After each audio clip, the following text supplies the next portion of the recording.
Բարի երեկո, սիրելի բարեկամներ, հարգանքներս ձեզ, այսօր մեր հերթական ուղիղ եթերն է լինելու, չեմ բացառում, որ որոշակի էմոցիոնալ լինի, կխնդրեմ հնարավորության սահմաններում տարածեք այսօրվա ուղիղ եթերը, որտեղ ձեզ հետ միասին տարբեր խորքային խնդիրներից ենք քննարկելու, 1-2 վայրկյան մի փոքր տեխնիկական խնդիր կա, կարգավորենք, ժողովուրդ ջան, ու կսկսենք, խնդրեմ հաստատեք ընկերներիցս մեկը, որ արդյոք ձայնը լսելի է թե ոչ,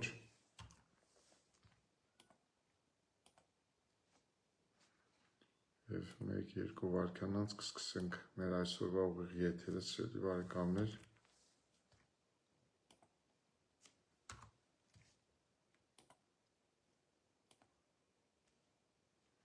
Ձայնը լսվում է, հարգելի բարեկամներ։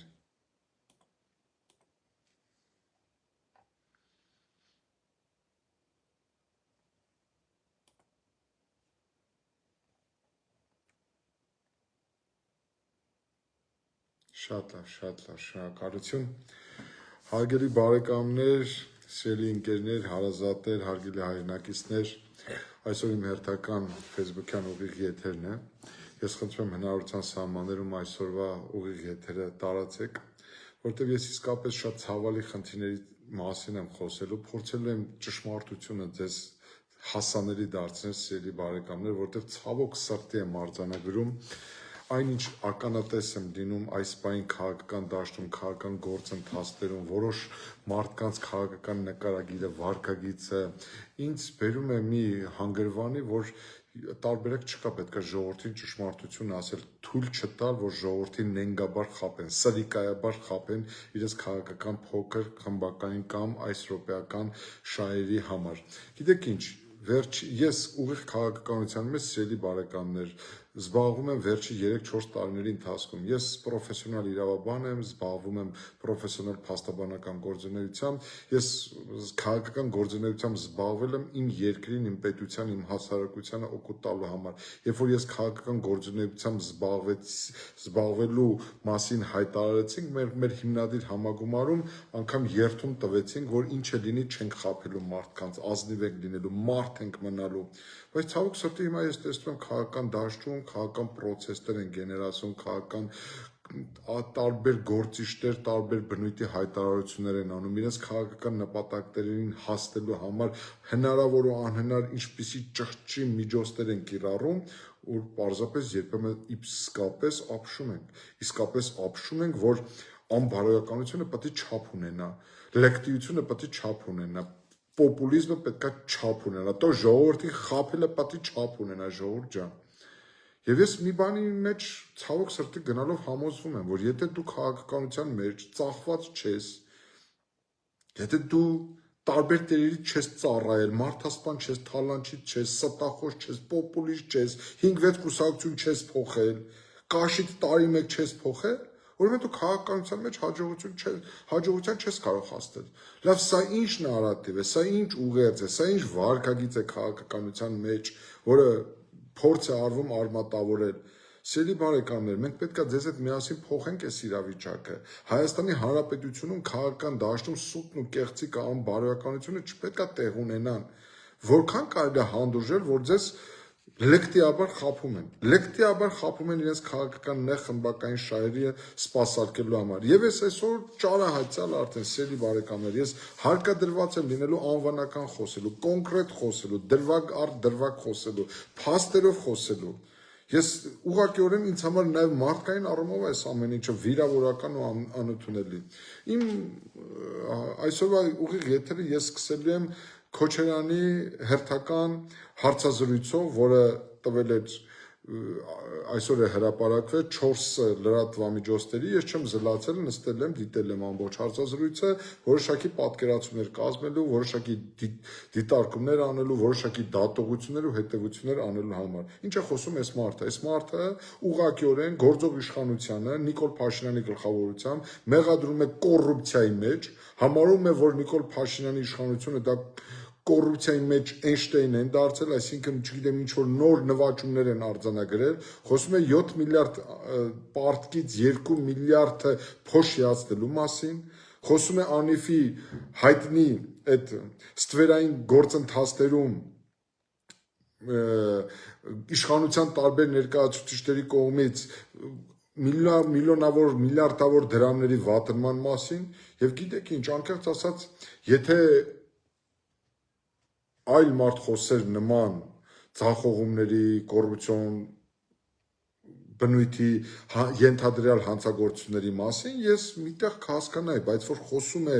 Ռոբերտ Քոչարյանը այս իշխանությանը մեղադրում կոռուպցիայի մեջ, սա ուղղակի վերջն է, ինչ աստիճանի այս իշխանությունը ապիկար պետք է լիներ, ինչ աստիճանի ձախողված պետք է լիներ, ինչ աստիճանի անկենսունակ քաղաքականություն պետք է վարեր Նիկոլ Փաշինյանը, սիրելի բարեկամներ, որ 7 տարի անց Ռոբերտ Քոչարյանը կենսունակ քաղաքական գործիչ լիներ, այս իշխանությանը մեղադրել կոռուպցիոն բնույթի հանցագործությունների մեջ, Նիկոլ Փաշինյանին համարել Հայաստանի ամենահարուստ մարդը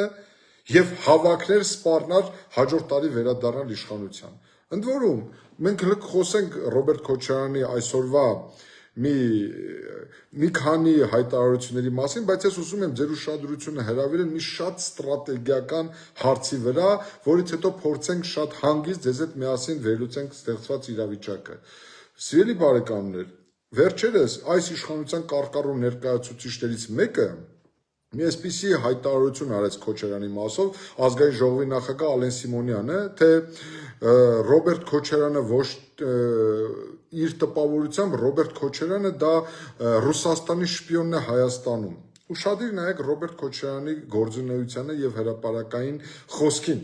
Իմ մոտ այսօրվա իր հարցազրույցից տպավորություն ստեղծվեց, կես լուրջ, կես կատակ, որ Ռոբերտ Քոչարյանը ոչ թե Ռուսաստանի, այլ արևմուտքի շպիոնն է Հայաստանում, Չակերտերի մեջ իհարկե, որտեվ այստեղ իսկապես սելի բարեկամները Ռուսաստանը խնդիր ունի, Ռուսաստանի Դաշնությունը, քանի որ ակնհայտ է, որ որքան Ռոբերտ Քոչարյանը հանդես է գալիս բացառապես Ռուսաստանի շահերի սպասարկման դիրքերից, Հայաստանում հակառուսական տրամադրությունները ավելանում են։ Մարդիկ շատ պարզ հասկանում են, ընդգծում են, իրենց մեջ հետևություններ են անում, որ եթե Քոչարյանն է Ռուսաստանի պատկերացած հաջորդ իշխանությունը, ուրեմն Քոչարյանի դեմքով չեն պատկերացնում Ռուսաստանի հետ որևէ հարաբերությունների կարգավորում։ Ուստի իմ կարծիքն, իմ խորհուրդը, եթե Ռուսաստանի Դաշնությունը չի ցանկանում վերջնականապես իր դեմ տրամադրել Հայաստանի բնակչության ճնշող մեծամասնությանը, ապա Քոչարյանի նկատմամբ իր ունեցած ազդեցությունը պետք է օգտագործի նրա քաղաքական գործոնը չեզոքացնելու, ինչու՞ չէ նաև ոչնչացնելու համար։ Ռուսաստանը շատ լավ հասկանում է, եւ մենք դա պետք է գիտակցենք, որ տարածաշրջանում ուժերի հաշվեկշիռ է փոխվել, եւ փոխվել է նաև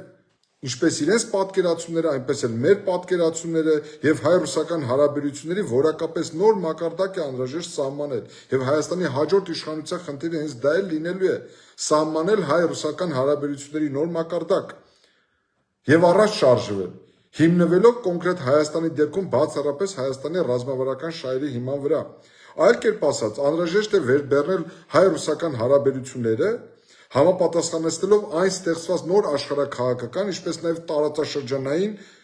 ձևավորված ուժերի հաշվեկշռի հիման վրա։ Ես այս առումով, սիրելի բարեկամներ, անկեղծ ուզում եմ ձեզ հետ կիսվել իմ մտորումներն ու պատկերացումները։ Ես հետևում եմ Ռոբերտ Քոչարյանի գործունեությանը, հրապարակային, հասկանալու համար, թե ինչ է այս մարդու ուզածը։ Ի վերջո, ինչ է այս մարդու ուզածը։ Գուցե սխալվում եմ, բայց մտավախություն ունեմ, որ նրա որդեգրած քաղաքական վարքագիծը կարող է մեծ գին արժանալ Հայաստանի համար։ Կարող է եւ արդեն ունենում է։ Այս մարդուն լսելիս այնպիսի տպավորություն է ստեղծվում, հարգելի բարեկամներ, եւ սա նաեւ բարեկամաբար ես ուզում եմ, որ լսեն նաեւ իր կողմնակիցները, Ռոբերտ Քոչարյանի աջակիցները, то ինչու՞ չէ նաեւ ինքը հենց, որպեսզի կողքից հայացքը կամ կողքի կարծիքը հնարավորություն տա իրենց ռացիոնալ վերլուծելու իրենց գործունեությունը եւ իրենց վարքագիծը։ Այս մարդուն լսելիս այնպիսի տպավորություն է ստեղծվում, թե հայ-ռուսական հարաբերությունները ձևավորվել, կայացել ու զարգացել են բացառապես իր շնորհիվ։ Իհարկե, սիրելի բարեկամներ, 71 տարեկան մարդու համար ով իր կյանքի առնվազն 45 տարին ապրել է հասկանալի պատճառներով Հայաստանից դուրս, Ռոբերտ Քոչարյանը Հայաստան է եկել, եթե չեմ սխալվում, 97 թվականին, մինչև այդ նա ապրել է Արցախում։ Ես այս առումով իրեն չեմ մեղադրում։ Մարդը 43-44 տարեկան հասակում է նոր Հայաստանի Հանրապետությունում մշտապես բնակվել։ Հիմա այս մարդուն թվում է, որ նա է միակ մարդ եղել, ով սկզբնավորել, ձևավորել, չգիտեմ ինչքան ծանրակշիռ քայլեր եղել է, ուրեմն ինքն է կատարել Հայաստանի Հանրապետությունում եւ բոլորս մենք պետք է պարտական լինենք այս մարդուն։ Ընդ որում հարկ է ընդգծել, որ իր իշխանաթողությունից հետո 10 տարի, ըստեղ էլ խնդրեմ ուշադրություն դարձնեք, Սերժ Սարգսյանի քաղաքական գործունեության արդյունքում ու շնորհիվ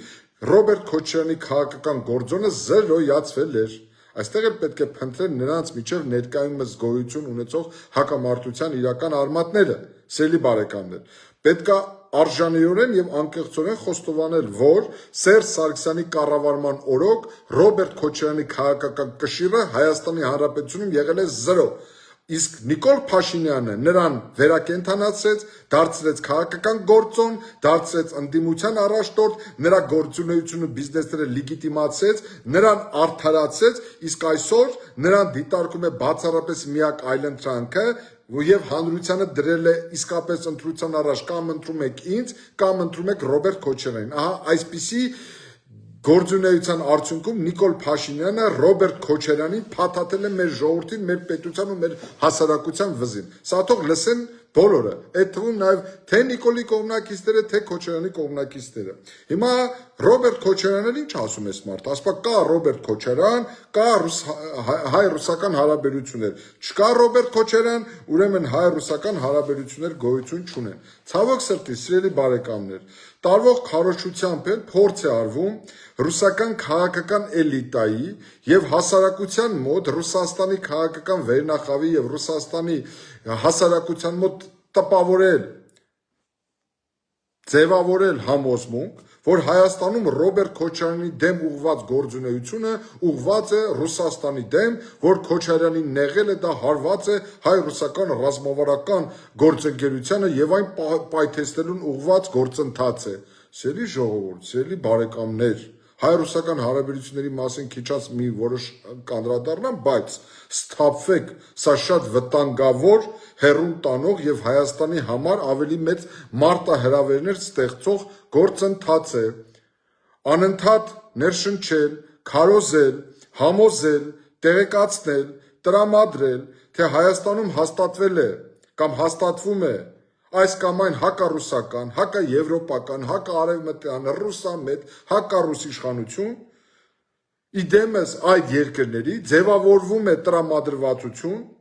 որ Հայաստանը անվստահելի գործընկեր է թե Արևմուտքի համար, թե Ռուսաստանի համար։ Սիրելի բարեկամներ, Հայաստանի Հանրապետությունում պետք է ձևավորվի բացառապես Հայաստանի Հանրապետության շահերով առաջնորդվող իշխանություն, այն բոլոր քաղաքական ուժերը, այն բոլոր քաղաքական անհատները, որոնք սպասարկում են Ռուսաստանի շահերը, բացառապես Արևմուտքի շահերը, Ամերիկայի Միացյալ Նահանգների շահերը, ինձ համար բացառապես նույն հարթության վրա են, նրանք սպասարկում են օտարի շահերը եւ պետք է վռնդվեն Հայաստանի Հանրապետության քաղաքական դաշտից։ Ինձ համար երկրորդ կարծիք լինել չի կարող։ Հիմա թող ինձ ասեն մենք փոքրամասնություն ենք, որ մեր նման մտածող մարդիկ քիչ են, որ մենք պետք է կողմնորոշվենք կամ Ռուսաստան կամ Արևմուտք, սիրելի բարեկամներ, եթե ապրում ենք Հայաստանի Հանրապետությունում, Հայաստանի Հանրապետությունը ինքնիշխան պետություն է, Հայաստանի Հանրապետությունը ինքնաբավ հարաբերություններ պետք է վարի աշխարհակաղակական բոլոր կենտրոնների հետ, հավասարակշռված, զգոն ուշի եւ բացառապես այնպիսի քաղաքականություն, որը չվտանգի Հայաստանի ինքնիշխանությունը ու տարածքային ամբողջականությունը։ Մնացածը դեմագոգիա է, մնացածը ինքնախապեյություն է, մեր ժողովրդին մոլորեցնելու հերթական ինքնախապեյություն քայլն է։ Հետեւաբար, ես վստահ եմ, սիրելի բարեկամներ, որ այս ամենը գիտակցում են շատ շատերը, այս մարդիկ մեր հասարակության մեծ մասը հասկանում է, որ տարածաշրջանում ուժերի նոր բալանս է ստեղծվել եւ Հայաստանը պարտավոր է վարել հավասարակշռված եւ զգուշավոր քաղաքականություն, թույլ չտալու համար որևէ աշխարհակաղակական կենտրոնի գերակայություն։ Մենք տեսել ենք դրա դառը հետևանքները։ Հետեւաբար մեր խնդիրն է ապահովել բառից բուն իմաստով զգուշավոր եւ հավասարակշռված արտաքին քաղաքականություն։ Հիմա անդրադառնանք Ռոբերտ Քոչարյանի իշխանության գալու հավակնություններին եւ նրա պատկերացումներին։ Սիրելի բարեկամներ, ես ուզում եմ խոսել այս առումով Ռոբերտ Քոչարյանին հանգիստ թողնել ու խոսել Նիկոլ Փաշինյանի ու նրա իշխանության մասին։ Նախ մի կարևոր հանգամանքի մասին եմ ուզում խոսել։ Նիկոլ, մինչև իշխանության գալը 20 տարի շարունակ մեր հասարակությանը անձամբ դու, քո ղեկավարած թիմերը, քո ղեկավարած քարոզչամիջոցը Հայաստանի հասարակությանը բերել է այն համոզմանը, որ Ռոբերտ Քոչարյանը Սերժ Սարգսյանի հետ միասին ուղղակի պատասխանատվություն են կրում հոկտեմբերի 27-ի ոճրագործության, Վազգեն Սարգսյանին սպանելու, Կարեն Դեմիրճյանին սպանելու, նրանց գնդակահարելու, պարլամենտը գնդակահարելու, մարտի 1-ին ժողովրդի վրա կրակելու, բոլոր ժամանակների ընտրությունները կեղծելու, քաղաքական սպանություններ իրականացնելու, միլիարդավոր դոլարներ թալանելու մեջ։ Անձամբ դու քո ղեկավարած քաղաքական թիմի մեջ ու դրա դրոշակը ձեռքին եկել եք իշխանության։ Ավելին, իշխանության գալուց հետո 2021 թվականին, սիրելի բարեկամներ, արդեն ոչ թե ընդդիմադիր Նիկոլ Փաշինյանը, այլ Հայաստանի Հանրապետության վարչապետ Նիկոլ Փաշինյանը, ուրեմն բառացի մեջ են բերել հետևյալը. 2021 թվականի հունիսի 1-ին Արարատ համայնքի բնակիչների հետ հանդիպանը տառացիորեն Նիկոլ Փաշինյանը հայտարարում է հետևյալը, որ քաղաքացիները հնարավորություն կունենան իրենց քվեարկությամբ ստիպել հոկտեմբերի 27-ի գործի կազմակերպիչներին պատասխան տալ։ 2 տարի անց 2023 թվականին մայիսի 28-ին Երևան քաղաքի Դավթաշեն վարչական շրջանի քաղաքացիական պայմանագիր կուսակցության համակիրների հետ հանդիպման ժամանակ Նիկոլ Փաշինյանը տառացիորեն հայտարարում է հետևյալը. Ռոբերտ Քոչարյան, Սերժ Սարգսյան, ձեզ թվում է հոկտեմբերի 27-ի համար պատասխան չեք տալու։ Հիմա ժողովուրդ ջան, Նիկոլ Փաշինյանը 7 տարի վարչապետ է, ու ես ուղղակի ուզում եմ իրան հարց տամ։ Այդ քո բարձացած հարցի պատասխանը ով պետք է տա, երբ պետք է տա, ումից պետք է ստանանք այդ հարցերի պատասխանը։ Ի վերջո, այդ մարդիկ ըստ քեզ Ռոբերտ Քոչարյանն ու Սերժ Սարգսյանը հոկտեմբերի 27-ի համար պատասխան պետք է տան, թե պետք է չտան։ Բանից պարզվում է, սիրելի հասարակություն, ոչ միայն պետք է պատասխան չտան, այլ այս մարդը սևով սպիտակի վրա այսօր կանգնած հայտարարում է, որ մյուս տարի խորհրդարանական ընտրություններին ինքը վերադառնալու է իշխանության ու մի քանի ամսվա մեջ բոլորի հարցերը լուծելու է։ Եվ ընկալվում է որպես գործող իշխանության Նիկոլ Փաշինյանի այլընտրանքը։ Սա է Նիկոլ քո պատասխանատվության ենթարկելու գործընթացը կամ խոստումը։ Սա է ձեր 7 տարիների կառավարման արդյունքը։ Դու ինչ կարգի ապիկար, ձախողված, տապալված, անշնոր քաղաքականություն պետք է վարես, որ Հայաստանի Հանրապետությունում առանձնապես ծանր հանցագործությունների մեջ մեղադրվող անձը համարվի, մեղադրյալը համարվի քո իշխանության այլընտրանքը։ Ինչ կարգի պետք է ավիրեր քաղաքական դաշտը, ինչ կարգի պետք է թույլ չտայր քաղաքական դաշտը առողջանալ, որ այսօր այդ մարդիկ ուղղակիորեն իրենց ռեսուրսներով լրջագույն սպառնալիք են դարձել Հայաստանի Հանրապետության համար։ Ընդ որում, սիրելի բարեկամներ, ես այս թեմայի մասին մի քանի անգամ խոսել եմ, այսօր նորից ուզում եմ խոսել։ Մեր երկիրը զավթել են ներսից, քանդել են դրսից, հիմա ուզում են քանդել վերջնականապես ներսից։ Այս առումով ուզում եմ ասել, թիվ 1 պատասխանատուն սիրելի բարեկամներ Նիկոլ Փաշինյանն է, որ այսօրվա ողբերգական իրականության ճարտարապետը, որը մեր երկրի ղեկավարումը հասցրեց այն աստիճանի, որ քաղաքական դիակները, մարդասպանները, թալանչիները, հանցագործները, կեղեքիչները, ընտրական իրավունքը կեղծածներն ու պղծածները դարձել են քաղաքական գործոն ապահովում են, պահպանում են իրենց կենսունակությունը եւ սպառնում են վերադառնալ Հայաստանի Հանրապետությունում որպես իշխանություն։ Եվ ընդ որում ցավալին նա է, սիրելի բարեկամներ, որ թե իշխանություն է, այսինքն Նիկոլ Փաշինյանը, թե այս տիտղոսային ընդդիմությունը, խորհրդարանական ընդդիմությունը անընդհատ քարոզում են իրենց ահռելի քարոզչական մեդիայով, որ իրենցից բացի ուրիշ այլընտրանք չկա, որ բացի Ռոբերտ Քոչարյանից ու Նիկոլ Փաշինյանից կամ Սերժ Սարգսյանից ուրիշ այլընտրանք չկա։ Հայաստանում դուք չեք գտնի ուրիշ ոչ վարչապետի տեխնացու, ոչ նախարարի տեխնացու, ոչ падգամավորի տեխնացու, ոչ այլընտրանքային քաղաքական ուժ։ Ժողովուրդ ջան, իսկապես պետք է սթափվել, հասկանալ, որ այս մարդիկ նույն ծրագիրն են իրականացնում եւ ընդ որում շատ վատ ծրագիր, որի կենսագործման արդյունքում Հայաստանի գոյությունը ռեալ կանգնել է վտանգի առաջ։ Ես կարճ կապեմ, սիրելի բարեկամներ, այս առումով։ Հայաստանը Նիկոլից հետո ռազմավարական հայեցակարգ է պետք մշակել եւ մենք գտնվում ենք այդ ծրագրի մշակման գործընթացում։ Մենք վստահ ենք ու պնդում ենք, հիմա քիչ անց կանդրադառնամ իշխանապողության գործընթացին, պնդում ենք համոզմունքով, իշխող խմբի իշխանությունը, այսինքն Նիկոլի իշխանությունը պետք է փոխարինվի նոր լեգիտիմ իշխանությամբ, որի ձևավորման ակունքը պետք է լինի բացառապես Հայաստանի Հանրապետության քաղաքացիների կամքը։ Պնդում եմ Նիկոլ Փաշինյանի փողոցով իշխանության գալու եւ փողոցում հարցեր լուծելու ընկալումը, կառավարության աշխատասենյակներ տեղափոխելու ողբերգական ու ձախողված ձեռագիրը պետք է փոխարինել քվեով, խելացի, ինտելեկտուալ, պետականաշինության արժեքների վրա հիմնված արժանավորների իշխանության գալու մշակույթով։ Այս առումով ես ուզում եմ ձեզ հիշեցնել Սինգապուրի առաջին վարչապետ եւ այդ երկիրը իսկապես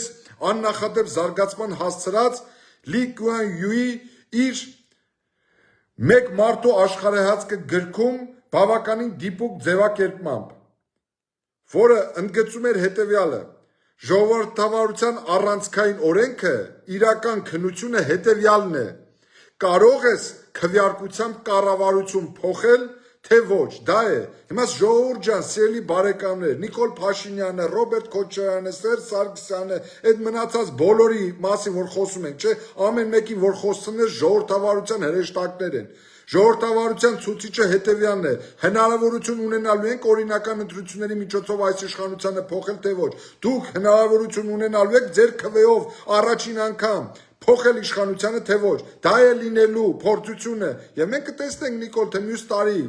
քվեարկության միջոցով ինչ արդյունքներ է գրանցվելու։ Սիրելի բարեկամներ, մենք նույնպես մեր առաջ նման խնդիր պետք է դնենք։ Կարող ենք գեթ մեկ անգամ, առաջին անգամ մեր անկախ ու ինքնիշխան Հայաստանում քվեարկությամբ կառավարություն փոխել, թե հարկադրված պետք է լինենք հարցերը կրկին ու կրկին լուծել փողոցում։ Ես ուզում եմ ձեզ հռետորական հարց տամ, սիրելի ժողովուրդ, սիրելի հասարակություն։ Մենք շարունակելու ենք հանդուրժել, որ 2025-2026 թվականը մնա Սերժի, Քոչարյանի ու Նիկոլի իշխանությունների կամ այդ երեք անձանց նրանց ղեկավարած քաղաքական խմբավորումների գզվռտոցի ժամանակաշրջան, թե նոր իշխանության ձևավորման ժամանակաշրջան։ Իսկապես դուք չեք օգնել այս մարդկանցից, ես քիչ հետո խոսեմ այդ մասին, որ 88-ից հետո ըստ էության քաղաքական էլիտան չի փոխվում, քաղաքական վերնախավը չի փոխվում առանձին դրսևորումներով հանդերձ։ Սիրելի բարեկամներ, ընդ որում, ուզում եմ այս մասին ձեր մոտ շատ հանգիստ արտահայտել, առանց էմոցիաների, ուզում եմ, որ դուք մտածեք, քաղաքական դաշտում նախկին առաջնորդների սինդրոմը եւ Հայաստանի ապագայի տեսլականը խաչվելով միմյանց սպառնում է երկար տարիներ մեզ նետել տեղապտույտի մեջ։ Խնդրում եմ, եկեք վերլուծենք, որը ամենալուրջ սպառնալիքն է Հայաստանի ապագայի համար։ Կրկնում եմ, 88 թվականից հետո մինչ օրս Հայաստանում քաղաքական էլիտան փաստորեն չի փոխվում, կամ դժվար է փոխվում, նույն դեմքերն են, նույն խոսքերը, նույն փիլիսոփայությունը, նույն մտքերը, նույն տանգնապալից կանխատեսումները։ Սիրելի բարեկամներ, համագումարի բերելով այդ էլիտայի գործունեությունը հնարավոր չէ անտեսել այն հանգամանքը, որ անուրանալի ձեռքբերումների հետ մեկտեղ կորցրել ենք բարեկեցիկ պետություն կառուցելու հնարավորությունները սերունդերին, թողնելով ահռելի բեռ։ Լսում ես Ռոբերտ Քոչարյանին, մարդը թվում է, թե ինքը Սինգապուրի վարչապետն է կամ Չինաստանի բանն է, վարչապետի հետ գործ ունեն։ Այ ընկեր, մի հատ նայեք ձեր ղեկավարած երկրի ցուցանիշները, դուք խոսում եք Լևոն Տեր-Պետրոսյանի ժառանգած կառավարության մասին, բայց հələ մի վարքյան իբր թե այնպեսի մի հատ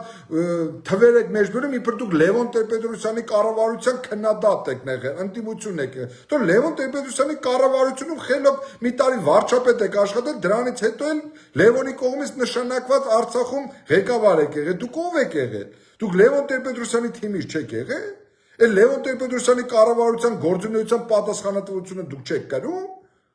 Լավ ինչքան կարելի է պատմությունը սրբագրել, նենգափոխել ու հրամցնել այս նոր սերնդին։ Որքան կարելի է, սիրելի բարեկամներ։ Հաջորդը, սիրելի բարեկամներ, Հայաստանի քաղաքական էլիտան պետք է փոխվի։ Ես խորապես համոզված եմ, եթե մենք չփոխենք ձեզ հետ միասին, ուրեմն այս տեղապտույտից մենք դուրս չենք գալու։ Ինչի արդյունքում ցավոք սրտի շատերի մոտ անկախության գաղափարն էլ արժե զրկվեց, то մեր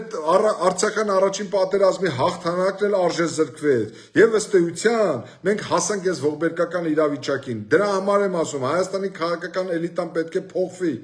որպեսզի փոփոխված էլիտան հնարավորություն ստանա նոր շունչ բերել Հայաստանին, որակապես նոր զարգացման փիլիսոփայություն ապահովել, որակապես նոր օրակարգ առաջարկի։ Հակառակ պարագայում դուք չեք տեսնում ազգային ժողովում այս խեղկատակությունը, սիրելի բարեկամներ։ Ազգային ժողովում, լսեք, այսօրվա ազգային ժողովը, սիրելի ժողովուրդ, խնդրում եմ ամենայն հարգանքով, ամենայն պատասխանատվությամբ եմ ձեզ ասում, այսօրվա ազգային ժողովի 100%-ը, ուղիղ 100%-ը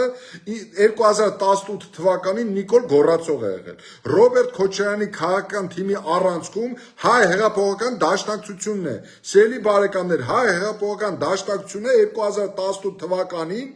Կարեն Կարապետյանի, Սերժ Սարգսյանի կառավարությունից թռել են, դարձել են Նիկոլ Փաշինյանի կառավարության կոալիցիոն կառավարության մաս։ Այս մարդիկ այսօր եկել են, ասում են, չէ, մի խոսքով չասեմ ինչ են ասում։ Այս մարդիկ ընդդիմադիր են համարվում, այս մարդիկ Հայաստանի այլընտրանքն է։ Իսկ Աստծո բավական է։ Այն հանրապետական Սերժ Սարգսյանից մասին չեմ ասում։ Արդեն իրենք են Քոչարյանենք են ասում, որ դուք եք բերել։ Իրար մեջ են արդեն մեղադրում։ Նա դուք կողմնորոշվեք, դուք ի վերջո Նիկոլին ով բերեց։ Սերժը ինչ դերակատարություն ունի։ Ռոբերտ Քոչարյան, որ զանգում էր, ասում էր մի բան այն չի Սերժ Սարգսյանին։ Այս 7 տարի բավարար չէր քեզ հասկանալու, ձեզ հասկանալու համար, թե վերջո ինչ է տեղ ունեցել 2018 թվականին։ Ձեր ընտանիքի անդամները մասնակցել են այդ հեղափոխական բոցաշունչ հանրահավաքներին, թե ոչ։ Դուք իսկապես ուզացել եք, որ Սերժ Սարգսյանի իշխանությունը հեռանա, թե ոչ։ Դուք ինչ առնչություն եք ունեցել այդ գործընթացին, թե ոչ։ Երբանից փոխվեց։ Ախր ձեր ղեկավարած խմբակցության 100%-ը Նիկոլ Գոռացող է եղել։ Հիմա դուք այսօր դարձել եք ընդդիմադիր, ուզում եք դառնալ Նիկոլ Փաշինյանի այլընտրանքը։ Բայց այդ հարցերի պատասխանները ով պետքա տա։ Սիրելի բարեկամներ, Հայաստանի Հանրապետությունում եւ ցանկացած զարգացած երկրում պետք է ունենալ ուժեղ ընդդիմություն, չկա ուժեղ ընդդիմություն, իշխանությունը լկտիանալու է, իշխանությունը դառնալու է անվերահսկելի։ Մի հատ տեսեք Նիկոլ Փաշինյանը ինչ է անում ամեն անգամ ազգային ժողով գալուց։ 2021 թվականից այն մաս է։ Ասեմ աշխարհում չկա ուրիշ երկրորդ երկիրը, որտեղ երկրի գործադիր իշխանության ղեկավարը, որը հաշվետու է պարլամենտին, գա ու մատ թափտա պարլամենտի վրա։ Գա ու մատ թափտա պատգամավորների վրա, գա ու մատ թափտա ընդդիմության վրա, գա ու ընդդիմությանը մեղադրի կոռուպցիայի մեջ, կոռուպցիայով թաթախված լինելու մեջ։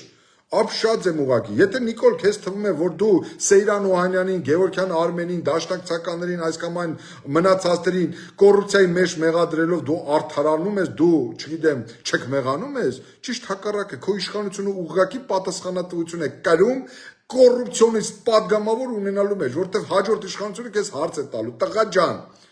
Բայց եթե կոռուպցիայով թաթախված են այդ մարդիկ, ինչ գործ ունեին ազգային ժողովում օրենսդիր իշխանություն լինելուց, օրենսդրական գործունեություն իրականացնելուց, ինչ գործ ունի, ինչու այդ մարդիկ դատված չէին, դատապարտված չէին, պատասխանատվության ենթարկված չէին, հարցնելու են, ոչ միայն հարցնելու են, պատասխան են պահանջել ու հասնելու են։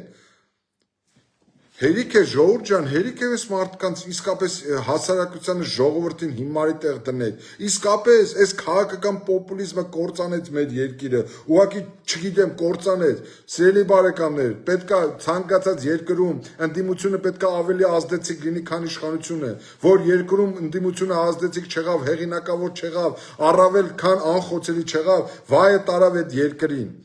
Մեր երկրում ինչ է ստեղծվել։ Նիկոլ Փաշինյանի խաղը շատ պարզ է, սիրելի հասարակություն, սիրելի բարեկամներ, նրա քաղաքական հաշվարկը շատ պարզ է։ Ստեղծել այնպիսի միջավայր, որտեղ ընդդիմությունը ավելի ատելի լինի, ընդդիմությունը ավելի վարկաբեկված լինի, ընդդիմությունը ավելի հեղինակազրկված լինի, որ իր ընտրվելու, վերընտրվելու շանսերը ավելի մեծ լինեն։ Ու ինքը ինչ անում։ Ինչ անում։ Նիկոլ, այդ Լևոն Քոչարյանին ես եմ բերել պարլամենտ, դուք ամեն ինչ չարեցիք, այդ տղային բերեցիք պարլամենտ։ Դուք ամեն ինչ չեք անում այդ տղային ռասկրուտկա անելու համար։ Դուք ամեն ինչ չեք անում Ռոբերտ Քոչարյանին նորից դիմադրության առանց ստեղծելու համար։ Լավ, ինչքան կարելի է մարդկանց խաբել հիմարի տեղ դնել։ Հիմա էլ եք դուք անում, պատրաստվում եք 2026 թվականի ընտրություններին, կամ ժողովուրդ ջան ընտրում եք Նիկոլ Փաշինյանին, կամ ընտրում եք Ռոբերտ Քոչարյանին։ Ի վերջո ժողովուրդը պատանդ չի ձեր ձեռքին։ Ի վերջո պատանդ չի ձեր ձեռքին։ Գալու է մի օր, չէ՞։ Այդ ժողովուրդը մի օր գալու է, Նիկոլ քո հետևից էլ է գալու, Քոչարյանի հետևից էլ է գալու։ Հանկարծ չմտածեք, որ դուք, չգիտեմ, հավերժ եք, հանկարծ չմտածեք, չփորձեք մտածել, որ դուք կարող եք ինչ-որ պալեստալ, ձեր բառերով ասած։ Սիրելի բարեկամներ, այս առումով ինձ համար կա խորքային համոզմունք։ Եթե չկա ուժեղ ընդդիմություն, ուրեմն իշխանությունը ավելի թույլ է, քան ընդդիմությունը, որովհետև ուժեղ ընդդիմության պարագայում է իշխանությունը ավելի ուժեղ լինում, որովհետև այդ ուժեղ ընդդիմության պարագայում իշխանությունը ավելի հաշվետու է լինում, իշխանությունը ավելի զգոն է լինելու։ Ցավոք սրտի մենք ունենք վարկաբեկված, հեղինակազրկված ընդդիմություն եւ կրկնակի հեղինակազրկված ու վարկաբեկված իշխանություն։ Նիկոլ, այդ որ Ռոբերտ Քոչարյանը քեզ մեղադրում է կոռումպացված լինելու մեջ եւ համարում է Հայաստանի հարուստ մարդը, գիտեք ինչ, սա ինչ-որ մարդկանց մոտ կարող է ժպիտ առաջացնել, ծիծաղ առաջացնել, հեգնանք առաջացնել, քմծիծաղ առաջացնել, բայց լավ իմացի, դա նույնն է, լավ չասեմ այդ մի բառը չասեմ, կոպիտ բառ եմ ասելու, բայց դա քո անձնական ողբերգությունն ու քո անձնական պարտությունն է, քո անձնական պարտությունն է, մտածի ոնց ուզում ես, մտածի ոնց ուզում ես։ Հիմա, բայց գիտեք ինչ, սիրելի բարեկամներ, ես ուզում եմ խոսել մի հատ խեղկատակային գործընթացի մասին, այս Նիկոլ Փաշինյան գործող իշխանություն, գործող ընդդիմություն, այս առճակատման մասին, որտեղ ինչ-որ գաղափարներ են ներքաշվում, impeachment, ես այսօր պարզ եմ խոսալու, որովհետև իսկապես ինձ համար մի քիչ վիրավորական է, նաև իրավաբանի, որովհետև վարչապետին անվստահություն հայտնելու գործընթացը դա կարգավորված է Հայաստանի Հանրապետության Սահմանադրությամբ, որի 115-րդ հոդվածը հստակ սահմանում է, թե որ դեպքերում ու ինչ կարգով, ինչ ընթացակարգով է Հայաստանի Հանրապետության վարչապետին անվստահություն հայտնում։ Ինչ-որ երկու մարդիկ մի քանի օր առաջ ինչ-որ շրջանառության մեջ են դրել impeachment-ի գաղափարը, որը տեխնացուի փնտրտուք է, ինչ-որ այս կամ այն խորհրդարանական ընդդիմությունը, այսպես ասած, տեխնացու չի կարողանում առաջադրի, մեկը մյուսին չեն առաջադրում, այն բանը, ու հայտնվում է Էդմոն Մարուքյանը, Էդգար Ղազարյանի, Նարեկ Մալյանի շրջանառության մեջ դրած գաղափարից հայտնվում է Էդմոն Մարուքյանը եւ ԿՊ-ից հեռացված երկու պատգամավորների կողմից առաջադրվում է որպես վարչապետի տեխնացու ու չգիտեմ ինչ որ գործընթաց է առաջ քաշում։ Ես ուզում եմ, սիրելի բարեկամներ, որպեսզի իմ խոսքը նաև զուտ էմոցիոնալ չընկալվի, մեջ բերեմ Հայաստանի Հանրապետության Սահմանադրության 115-րդ հոդվածը եւ փորձենք վերլուծել, բայց իրերը կոչել եմ իրենց անուններով, որտեղ իսկապես արդեն դու զգում ես, որ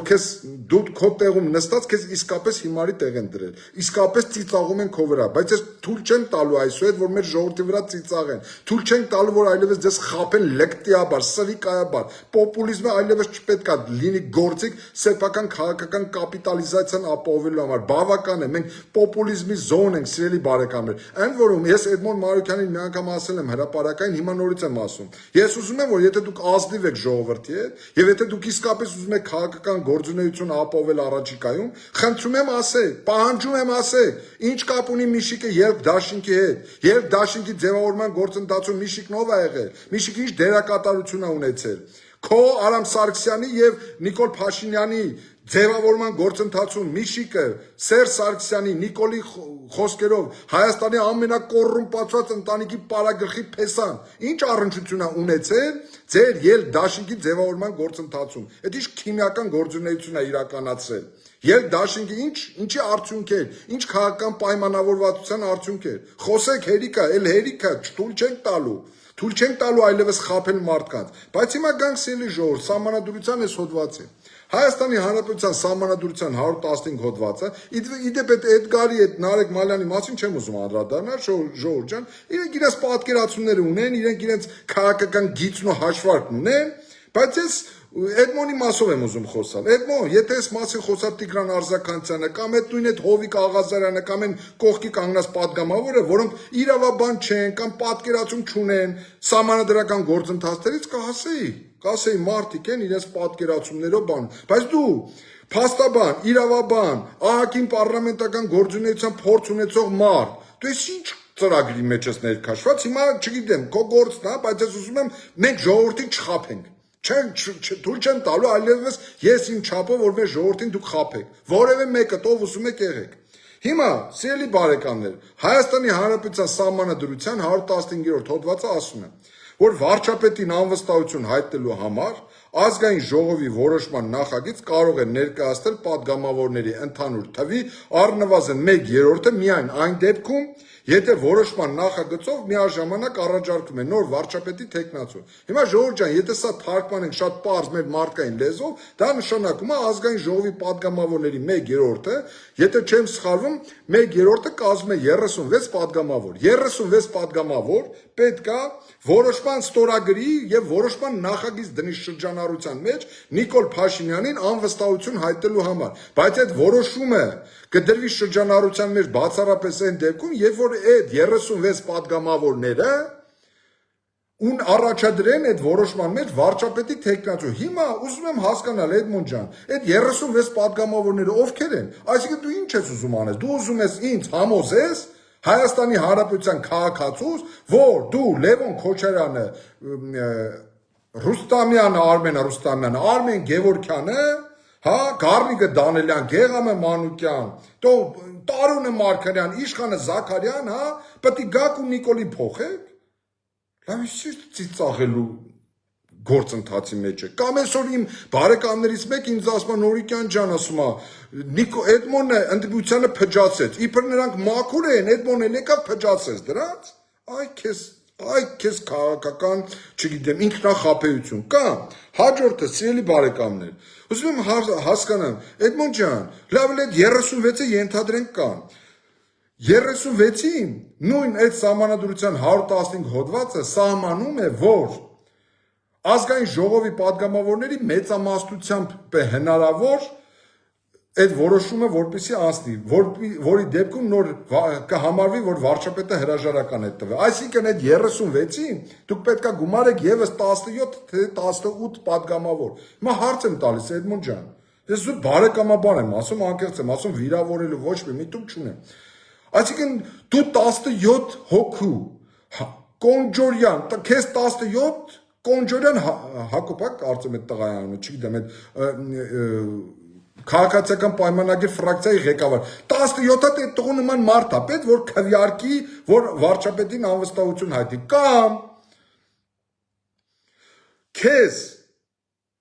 Ալեն Սիմոնյանը ով քեզ անբարոյականի վաստակ էր ասում քեզ այդ 17-ը նման Ալեն Սիմոնյանն է պետք որպեսզի կողմ քվեարկի որպեսզի վարչապետին անվստահություն հայտնվի։ Ես չեմ հասկանում, սա ինչ է էլի, եթե սա քաղաքական ծրագիր է, սա քաղաքական գործընթաց է, որ դուք ուզում եք այս ժողովրդի ականջներին լապշա կախեք, թե ժողովուրդ ջան, տեսեք մենք օրակարգ ենք գեներացնում, հա։ Սա ինչ է էլի, ես չեմ ասում, սա է քաղաքական ուղերձը մեր հասարակությանը։ Դուք սենց եք ուզում քաղաքական պայքար մղեք, դուք սենց եք ուզում Նիկոլ Փաշինյանին հեռացնեք։ Եթե իմպիչմենտը բոլորը պետք է հեռանաք։ Այս երկրում ով գործընթաց ու մասնակից է եղել Հայաստանի ներկա ողբերգական իրավիճակին, նա անելիք չունի Հայաստանի հաջորդ քաղաքական իշխանության կամ քաղաքական դաշտում։ Պետք է վռնդվեն բոլորը, ովքեր այս կամ այն ձևով պատասխանատու են Հայաստանում վերջի 20-30 տարիների քաղաքական իրադարձությունների համար։ Բավական է, մի քիչ պետք է ներքին բարոյականություն էլ ունենալ։ Ժողովուրդ, մեծ մեղք չի, հանցագործություն չի սեփական ձախողման մասին խոստովանել ու դաշտը ազատել։ Պետք չի, հիմա եկել եք ինչ եք ասում, այսինքն ուզում եմ անկեղծ հասկանալ, էլի անկեղծ հասկանալ, Կոնջորյան 17 հոգի Կոնջորյան է պետք, որպեսզի այդ 36-ին գումարվի ու ձեզ ընտրի որպես վարչապետ։ Եթե դուք ինքներդ ի սկզբանե գիտեք, որ ծիծաղաշարժ գործընթացի մեջ եք մտել, ինչ եք մտել, ինչ եք մեր ժողովրդին չափազանցված, չարդարացված հույսեր տալիս, ինչ եք խաբում մեր ժողովրդին։ Ուզում եմ այդ հարցի պատասխանը դուք տաք, ինչ եք խաբում մեր ժողովրդին։ Սրա վերջը ինչ է լինելու։ Մեր ժողովուրդը, մեր մատաղ սերունդը քաղաքական գործիչ տեսնելով ինչ ասոցիացիաներ պետք է ունենա։ Նա ինչպեսի պետք է տեսնի քաղաքական գործիչին, ով խաբում է, ով պոպուլիզմով է զբաղված, ով ստախոս է, ով չգիտեմ ինչ ձևով խաբում է ժողովրդին, մոլորեցնում է սեփական քաղաքական կապիտալը ապահովելու համար։ Ստեղծեք ձեր քաղաքական պլատֆորմը, մի հատ ասեք, տեսնենք, այդ ինչ օրակարգ ունեք, որ մենք չունենք։ Այսինքն ստացվում է, որ դուք Նիկոլին ընդհանրապես դուք չուզող եք, ովքեր էլ սրա մասին անդրադառնում են, հա, եք խաբում մեր հասարակությանը։ Սիրելի բարեկամներ, Հայաստանի Հանրապետությունում, այսինքն ինչ են ասում այս մարդիկ, այդ նույն խորհրդարանական ընդդիմության տարբեր ներկայացուցիչները, այս հողի վրա քաղաքական կապիտալ դիզողները, ինչ են ասում են անունը լսել են impeachment, վարչապետին անվստահություն հայտնենք ու այս ամեն ինչի մասին Նիկոլը ձեր վրա ղժում է, ծիծաղում է, որովհետև հարգելի պարոնայք, Սերժի կարած սահմանադրության այս համատեքստում նույնիսկ 2018 թվականի խելոքներ մի խաբեք այս ժողովրդին 2018 թվականի նույնիսկ մայիսին, եթե իշխանությունը չուզենար, քվեարկեր, եթե Սերժը ինչպես վերջերս խոստովանեց իրենց կարկառու ներկայացուցիչներից մեկը, Միրանը Պողոսյան Մոսկվայից, ասես Սերժը ինձ կանչեց, ասես պետք է գնաք Նիկոլին ընտրեք։ Հարգելի Էդմոն, եթե հիմա Նիկոլը չուզենա, այսօրվա Սերժը չուզենա, այսօրվա սահմանադրական կարգավորումները այդպիսին են։ Դրա համար են որ ասում ես սահմանադրությունը չարիք էր, պատոաս էր, որ պետք է փոխվի սահմանադրությունը։ Այսօրվա Սերժը եթե չուզենա, դու ինչ impeachment ես անելու։ Դու ինչ եք ես մարդկանց խաբում, դուք ինչ եք ես հասարակությանը նորից հիմարի տեղ դնում։ Մարդկանց մոտ էլ տպավորություն ձևավորում, թե տեսեք մենք խաղի մեջ ենք, էլի։ Սենց խաղի մեջ չեն մնում, սենց վերջում խաղից դուրս են շպրտվում, բայց իրականում ձեր գործունեության արդյունքում հասարակությունն է խաղից դուրս հայտնվել, հասարակությունը, որ այսօր ումը տեսնում եք, ես ինչ եմ արել օրինակ, սիրելի ժողովուրդ ջան, կարող եք ինձ ասել, 3 տարի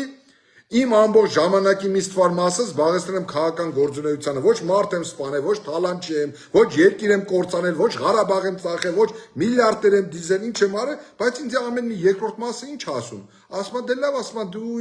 Նորիկյան ջան, հա խելոք տղա ես, բայց դու ինչ կարաս անես։ Մեկին էլ ընտրեցինք, ինչ եղավ։ Ժողովուրդ ջան, փաստորեն այս մարդկանց գործունեությունը ինչ է։ Սրանց ուղերձը ինչ ասում է, եթե դու 7-8 կուսակցություն չես փոխել, տարին մեկ օրենտացիա չես փոխել, քաղաքական կողմնորոշում չես փոխել, մի օր Ռուսաստան չես գոռացել, մի օր Եվրոպա չես գոռացել, սրա նրա տագը չես մտել, սրա նրա ծառան չես եղել, սրա նրան չես ծառայել, նրանից կոպեկ չես մուրացել, դու քաղաքականության մեջ տղա ջան, գործ չունես, էլի գնա քո գործերով զբաղվի։ Սա է ձեր ուղերձը մեր հասարակությանը։ Ձեզանով պետք է դաստիարակվեն մեր քաղաքացիները, մեր հասարակությունը ձեր մեջ պետք է ընտրություն կատարի, ամոթա,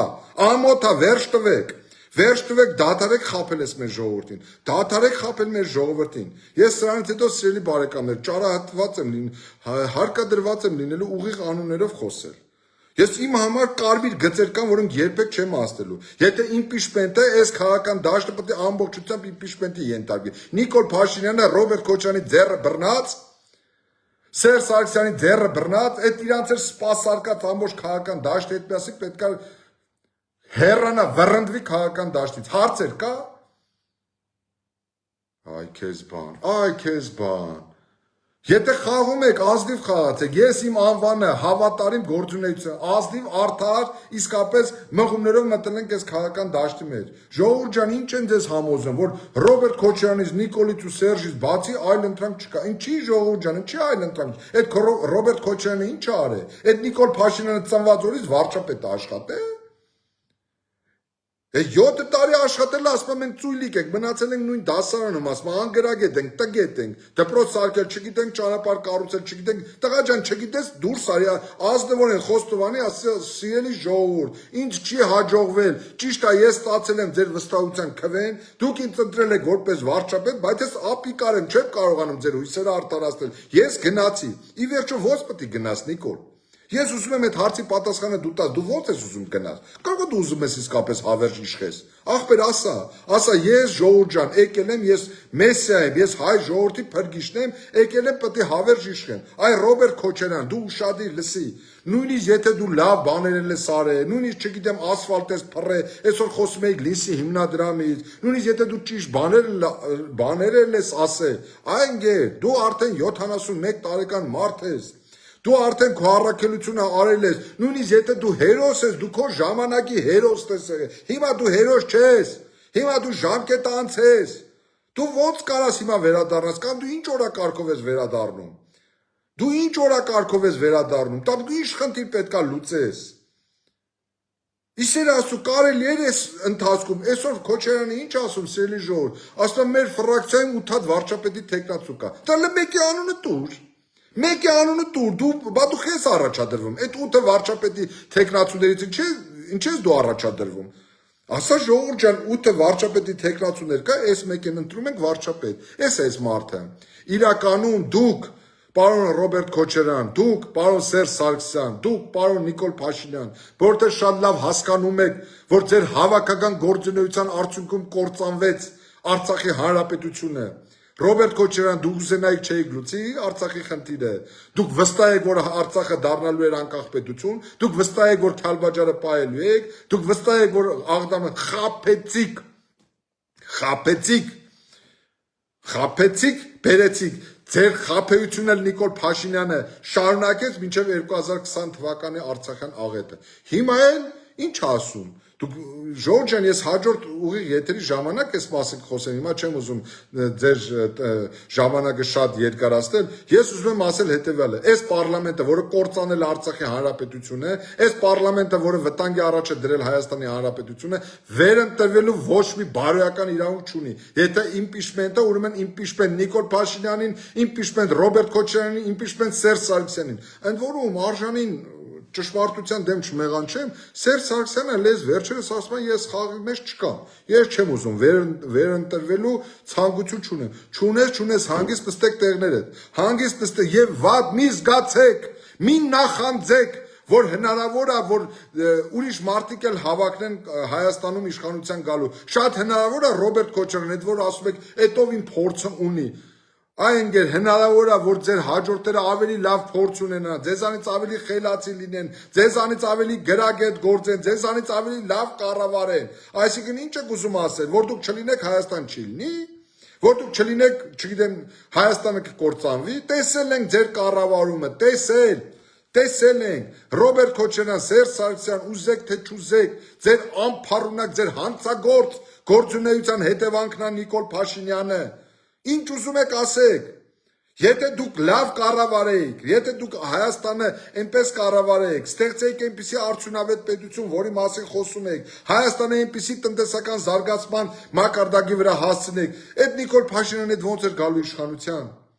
Այդ Սերժ Սարգսյանը այդ ոնց էր այդպես կարողանալու բանաներ հանձնել իշխանությունը, դուք եք ասում, այդ խոմ ես չեմ ասում, այս 4 տարի ես ասում էի, որ Սերժն է փոխանցել Նիկոլ Փաշինյանին իշխանությանը, ձեր ֆեյքային ոմակներով հարձակվում էիք վրես։ Հիմա դուք եք ասում, հիմա դուք կողմնորոշվեք, հիմա ինչ խաղ եք ուզում տանեք, հիմա էլ ուզում եք Նիկոլ Փաշինյանը ձեզ փոխանցի, Ռոբերտ Քոչարյան։ Սիրելի ժողովուրդ, իրականում այս բոլորը խաղում են ձեր դեմ, ձեր թիկունքում, ձեզ խաղից դուրս թողնելով։ Անկեղծ ասում եմ, մարդկայնորեն ասում եմ, հավատում եք, հավատացեք։ Չգիտեմ, ուզում եք վստահեք, ուզում եք մի վստահեք։ Հայաստանի Հանրապետությունում են բացառիկ քաղաքական ուժերից մեկն ենք, որ ոչ տեր ունենք, ոչ քաղաքական պապա ունենք, անտերի նման ուզում ենք մարդկային ձևով խոսել, անկեղծ խոսել ձեր հետ։ Ի՞նչ է ձեր ուզածը, ժողովուրդ ջան։ Դուք այդ ի՞նչ իշխանություն եք ուզում, ի՞նչ քաղաքական թիմ եք ուզում։ Քաղաքական, որովհետև ձեզ 30 տարի սովորացրեցին, որովհետև քաղաքական կուսակցությունը պետք է ջիպերով, ախրանիկներով ման գան, պետք է մուրաբա բաժանեն, պետք է 10,000 դրամ բաժանեն, պետք է այս կամ այս սուտ խոստումները տան, պետք է սրան գործից ազատեն մեկի ժողովուրդ ջան, քաղաքական կուսակցությունները միշտ փոքրիկ խմբակներ են լինում։ Ինչ ենք արել, ինչ ոչ հոկտեմբերի 27 ենք կազմակերպել, ոչ մարտի 1 ենք արել, ոչ ընտրություններ ենք կեղծել, ոչ մարտ ենք սպանել, ինչա անգրագել լինենք, հա, մենք այսպես ասած, չգիտեմ ինչ լեկտիվ վարկագիծ դրսևորենք, ես համակիր ունեմ, անկեղծ ասում եմ, ինձ ստիպում են, որ ես հայոյանքով խոսեմ, սիրելի ժողովուրդ, ասում են էդ է մոդան, ասում են դու եթե չխոսես, դու խաղից դուրս ես։ Ժողովուրդ ջան, հանգստացեք, մենք պետք է որակ ապահովենք։ Այդ հայոյան տվողները, այդ չգիտեմ, այդ քաղաքական հայախոսությամբ զբաղվողները, այդ չգիտեմ, անբարոյական վարկագիծ դրսևորողները, ժողովուրդ ջան, իրենք են մեզ մոդա թելադրողները քաղաքական։ Ի վերջո մենք ուզում ենք Հայաստանում որակ փոխվի, թե ոչ։ Ես ուզում եմ հասկանալ, դուք ինչպիսի կերպարով եք տեսնում ձեր իշխանությունը։ Նիկոլ Փաշինյանն է մեր ժողովրդի հավաքական կերպարը, ժողովուրդ ջան։ Նիկոլ Փաշինյանն է մարմնավորում հայ ժողովրդին, սիրելի բարեկամներ։ Նիկոլ Փաշինյանից այն կողմ իշխանություն չի կարող լինել։ Նիկոլ Փաշինյանը անփոխարինելի է, հա, Նիկոլ դուք անսխալական եք, ձեզ քննադատել չի կարելի, ձեր սխալները մատածույց անել չի կարելի, ձեզ մասին թթու խոսք ասել չի կարելի, դուք անսխալական եք, անթերի եք։ Այ քեզ բան։ Սիրելի բարեկամներ, ներողություն եմ խնդրում այսօրվա էմոցիոնալ ելույթի համար, պարզապես երբ որ նաև իմ մերձավոր շրջապատում են, երբ որ խոսում են, մարդիկ քարոզչության տակ են, մարդիկ տպավորությունների տակ են։ Նիկոլ Փաշինյան 5 տարի անց էլ պատերազմից դու նոր հիշել ես Սեյրանի տղու մասի, գեներալ Սեյրանի տղու մասի, դու նոր ես հիշել։ Դու նոր ես հիշել Արցախյան պատերազմում թույլ տված ձախողումների մասին, սխալների մասին։ Իդեպ ինչ եղավ Նիկոլ 2016 թվականի քարորիայի ազգային ժողովի քննիչ հանձնաժողովի կողմից հրապարակված կազմված ու մինչև հիմա չհրապարակված զեկույցը ինչ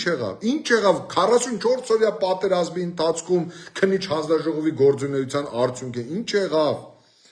Լավ, ինչքան կարելի է մարդկանց խաբել, ինչքան կարելի է հասարակությանը մոլորեցնել։ Սիրելի բարեկամներ, այս իշխանությունը, այս ընդդիմությունը Նիկոլ Փաշինյանն ու Ռոբերտ Քոչարյանը արժանի են միմյանց։ Լավ էլ գտել են իրար։ Մեկը մյուսին արժանի իշխանություն, մեկը մյուսին արժանի ընդդիմություն։ Սիրելի բարեկամներ, ավարտելով իմ խոսքը, նորից եմ ասում, այս մարդիկ Նիկոլ Փաշինյանն ու Ռոբերտ Քոչարյանը պատրաստվում են բախման։ Արուն են թափելու։ Հիշեք այս խոսքս, մյուս տարվա ընտրություններին անուսավորում են արդեն, ստեղծում են, արհեստականորեն ստեղծում են քաղաքական պայքարի երկու բարիկադ, այս կողմում Նիկոլն է, այս կողմում Քոչարյանն է, մնացածը պետք է հայտնվեն խաղից դուրս վիճակում, ահա այս քաղաքական գիծն է տարվում, իշխանությունը նպաստում է այս քաղաքական գծի բյուրեղացմանը, իշխանությունը ամեն ինչ անում է, որպես իրեն ընդդիմադիր ուժ ընկալվի բացառապես Ռոբերտ Քոչարյանը, որպեսզի վախեցնի ժողովրդի, որ տեսեք ժողովուրդ ջան, եթե դուք չընտրեք Նիկոլին, Ռոբերտ Քոչարյանը վերադառնալու է։ Ռոբերտ Քոչարյանն էլ օգտվելով այս հանգամանքից, իրեն պատե, ուրեմն այս ընձեռված պատե առիթից ամեն ինչ անելու է կոնսոլիդացնելու այս դժգոհ զանգվածը էլեկտորատը իր շուրջը, որպեսզի հնարավորության դեպքում իշխանության սայթակելու դեպքում վերադառնա իշխանության։ Եթե մեր նման մտածող մարդիկ, ընդ որում մեր նման մտածող մարդիկ շատ են, ժողովուրդ ջան, ուղղակի հիասթափված են, 60% ենք մենք, 60, հավաստիացնում եմ ձեզ, 60%, եթե այդ 60%-ը հստակ, սառը, քաղաքական հաշվարկով գա այնպիսի կոնսենսուսի, որ կարողանանք առաջադրել այնպիսի տեխնացու, որը վարկաբեկված չի, հեղինակազրկված չէ, ոչ մեկի ծառան չի, ոչ մեկի ստրուկը չի, ծառայում է իր երկրին։ Եթե կա այդպես մարդ, ասեք ես պատրաստ եմ, սիրելի բարեկամներ, միանալ այդ մարդուն։ Հասկանում եք, ով է ցույց տվեք, ես միանամ այդ մարդուն, եկեք միավորվենք, իսկապես ստեղծենք քաղաքական այլընտրանք, ներկայացնենք իրապես քաղաքական այլընտրանք, հակառակ դեպքում Նիկոլ Փաշինյանն ու Ռոբերտ Քոչարյանը մեր ժողովրդին բերելու են բախման, երկրորդ մարտի մեկն են կազմակերպելու, մեր ժողովրդի արյան հաշվին մեկը դիվիդենտները ձեռք բերելու, մեկը կամ պահպանելու է իշխանությունը կամ գալու է իշխանության։ Սա է մեր երազած երկիրը, Նիկոլ Փաշինյան։ Սիրելի բարեկամներ, ավարտում եմ այսօրվա խոսքս, հարգանքներս ձեզ, լավ մնացեք, խաղաղություն եմ ցանկանում, առաջիկայում ավելի մեր պատկերացումների մասին ձեզ կներկայացնենք, ուղղակի չէի կարող այսօր այսքանը չասել։ Սիրելի բարեկամներ, խոնարհում ես մեր հայրենիքի համար իրենց կյանքը տված մեր բոլոր հայրենիների լուսավոր հիշատակի առաջ եւ Փառք ու պատիվ այս պահին Հայաստանի Հանրապետության սահմանները հսկող մեր բոլոր զինծառայողներին, փառք ու պատիվ հայոց բանակին։ Մեկ անգամ եւս ներողություն եմ խնդրում այսօրվա էմոցիոնալ ելույթի համար, որովհետեւ ուղղակի էլ տեղ չեն թողել։ Սա վիրավորական է, սա վիրավորանք է ձեզանից յուրաքանչյուրի նկատմամբ, որ սենց լեկտիաբար խաբում են։ Այս ժամանակին պոպուլիզմով չի կարելի վաստակել հեղինակություն։ Այդ հեղինակությունը շատ էժան է ու երկար կյանք չունի։ Պատում, ասենք, չգիտեմ,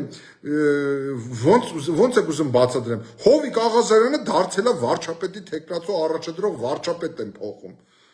Լրջացեք, սթափվեք, ժողովուրդ, սթափվեք։ Հարգանքներս ձեզ, բարի գիշեր, մինչ նոր հանդիպում, սիրելի բարեկամներ։